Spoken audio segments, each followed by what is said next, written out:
serve the true God while you are worshiping the God of Mammon. This is what is causing people in church to be financially restless. On Sunday morning is the greatest gathering of the heathens. Ask people why they go to church. They are not going to church for God. They are going to church for money. I'm sorry, some of you will get angry. Now, some of you will be very angry. This evening, why are you here? Are you here for God? Are you here for something else? If you are going to find financial rest, you must make your choice. Who do you serve? Who will I serve? Joshua chapter 24, verse 14 to 16. Now therefore fear the Lord and serve him in sincerity and in truth. How do you serve God? In sincerity and in truth. How do you serve God? In sincerity and in truth. Many people are serving God, but they are not sincere. In sincerity and truth. Put away the gods which your fathers served on the other side of the land and in Egypt. Serve ye the Lord. Can you see it? What Joshua is still showing is that you cannot serve two gods. If you are serving God in sincerity and truth, you will put away mammon.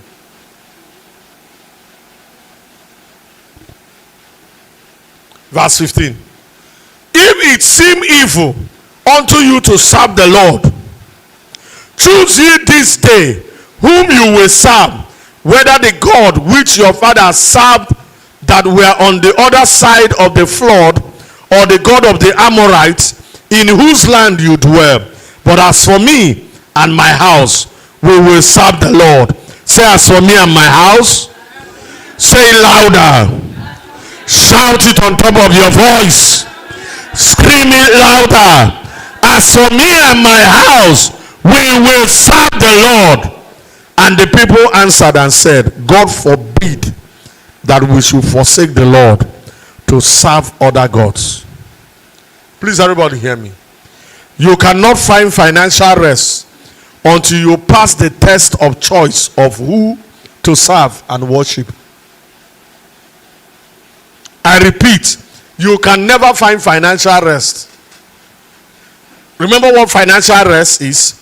You being at rest to the point that you no longer worry about your financial need. You cannot get to this level until you pass the test of whom or who you should serve or worship. It's a test. In this life, as long as you live in this life, you will be tested. In fact, that's the only test that is in this world. It's a test of worship and service. In the garden, it was the test. In the garden of Gethsemane, it was the test. In the trial of Jesus in the wilderness, it's still the same test. Luke chapter 4, verse 5 to 8. And the devil take him up into a high mountain and showed unto him all the kingdom of this world in a moment. And the devil said unto him, all this power will I give thee, and the glory of them. The word glory here is not talking about cloud and fire. The word glory is talking about riches, wealth. For that is delivered unto me. Devil said that the pass a law for man to receive it, man must worship him. How many of you want to be wealthy? You want to be very rich? Can I see your hand? Can I see your hand? If I tell you what to do, will you do it? Eh? If I tell you what to do, will you do it? Okay, get ready. Now, what was there I say? For that is delivered unto me, and to whomsoever I will give it. Please, everybody, look at it. Whosoever I will give it. Please don't doubt this. Satan gives people wealth, but it's wealth that comes with sorrow.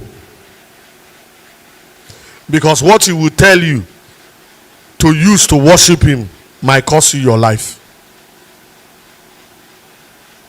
Don't doubt it. A pastor came out and said, there is nothing like ritual money. I say, you are deceived already. Say, there's nothing like ritual money. It doesn't work. I say, you are deceived already. You see, most preachers try to be nice on God. Why God is loud on a particular subject. There is ritual money. That's what Satan is stating here. Yes, I collected this wealth. I can give it to whosoever I will. But under one condition. Look at it. If thou will worship me. If thou will worship me. What is it that Satan is demanding? To give people wealth. What is it that Satan is demanding to give people wanting? Not him plus money. Why is it that people in church have not found financial rest? They are trying to worship two gods. Let's talk now. Are you ready to talk? Are you ready to listen? How many hours do you give God? Let me show you what defines who you worship. Who is in charge of your time? Number one, who is in charge of your time? Number two, who is in charge of your talent? Who is in charge of your gift? You see, these two things defines who you serve. Who is in charge of your time? Now everyone look at me. If you cannot answer this question, you will not find financial rest.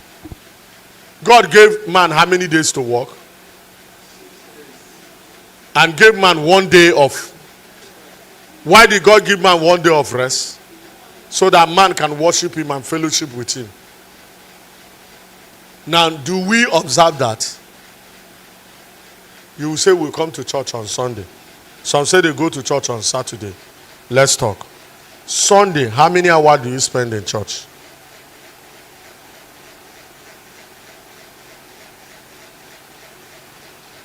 Go and check all the services. All the services on Sunday. If it lasts more than 2 hours, all of you will complain. Why are you complaining? Mammon, the other master is calling you Mammon. Mammon is calling you. Mammon is calling you. He start eating you. What are you doing you are just sitting down for 2 hours in one place. What kind of thing is that? What kind of thing is that? What kind of thing is that? Leave. Now everybody's looking for microwave service. 1 hour service. When do you close from church? But I've never seen anybody who want to work for 1 hour. All of us here, do you work for 1 hour? No. How many hours? 8 what? Some of you work more than 8 hours. You even carry work home and do night vigil on work. Who is in charge of your time and your hour? That's how you know who you serve. Don't you know that the modern day idol is called the work of your hand? The modern day idol. What is an idol? Idol is the work of our hands. The idol that is in your village is somebody that made it. Why is it you are not supposed to worship idol? You're supposed to worship the one that created you in his image. You are not meant to worship anything you created. But satanic system, satanic kingdom demands that you worship what you have with your own hands. The modern day idol today is not that tree in your village. The modern day idol is the work of your hands. You will hear Christians and say, "Nah, pastor, take it easy. You need money." If God is broke without their money.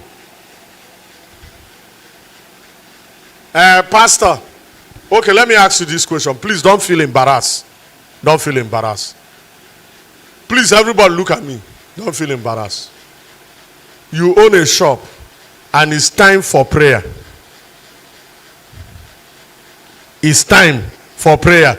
We are praying for 26 days. 5 o'clock to 6:30.